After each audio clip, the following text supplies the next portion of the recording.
Esta pelota tiene una animación de trayecto horizontal de izquierda a derecha con 2 segundos de duración.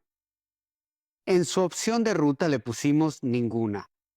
También tiene incluido un efecto de doble giro siguiendo las manecillas del reloj, con una duración de 2 segundos.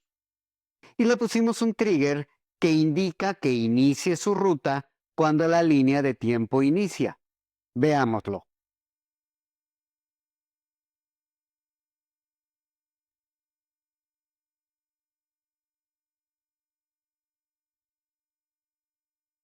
Ahora vamos a crear otro ejercicio. En este ejercicio número 2, yo quiero que la pelota gire cuando el usuario le da clic a la pelota. Vamos a copiar y pegar esta misma imagen con sus animaciones. Vamos a esconder la pelota del ejercicio anterior para que no nos distraiga. Y vamos a cambiarle el trigger que diga que la pelota inicie su trayecto cuando el usuario haga clic en la misma. Veamos qué sucede.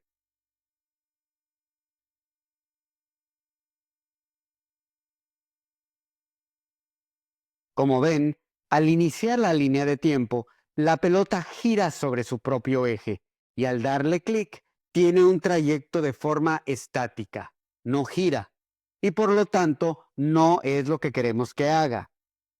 Entonces, ¿qué tenemos que hacer para que la pelota no gire cuando la línea de tiempo inicie, sino hasta que le demos un clic y se vaya girando a lo largo de su trayectoria? Vamos a copiar y pegar esta imagen para convertirla en el ejercicio número 3. Esta imagen de la pelota ya tiene las animaciones y triggers que queremos, así que es la que usaremos para que se dirija hacia la derecha. Pero para que responda al clic, hay que hacer un truco. Vamos a copiar y pegar otra vez la imagen de la pelota. A esta pelota le quitamos sus animaciones y la colocamos enfrente de la pelota que sí tiene las animaciones para crear una máscara con ella. Antes de continuar, vamos a deshabilitar el ejercicio 2 para que no nos distraiga. Vamos a ponerles nombres diferentes a las pelotas para no confundirnos. A la primera pelota que conserva sus animaciones la llamaré Ball 3 Animation y a la segunda pelota la llamaremos Ball 3 Estática. Esta pelota se va a convertir en un fantasma que al darle clic desaparecerá y activará la pelota con las animaciones que están detrás de ella. Escogemos la pelota que estará estática y le damos un estado inicial de normal. Y a la pelota con las animaciones le daremos un estado inicial de oculta o hidden. Ahora les vamos a crear unos triggers. Le vamos a decir que cambie el estado de la pelota estática a oculta o hidden cuando el usuario da clic en la pelota. Ahora copiemos este trigger y hacemos pequeños ajustes.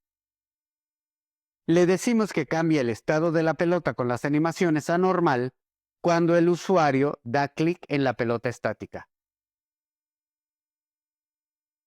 Y finalmente, vamos al trigger de la pelota de animación que ya estaba creado y le cambiamos sus instrucciones. Le decimos que mueva la pelota por la línea de animación cuando la línea de tiempo de la pelota 3 Animation inicia. Veamos el preview.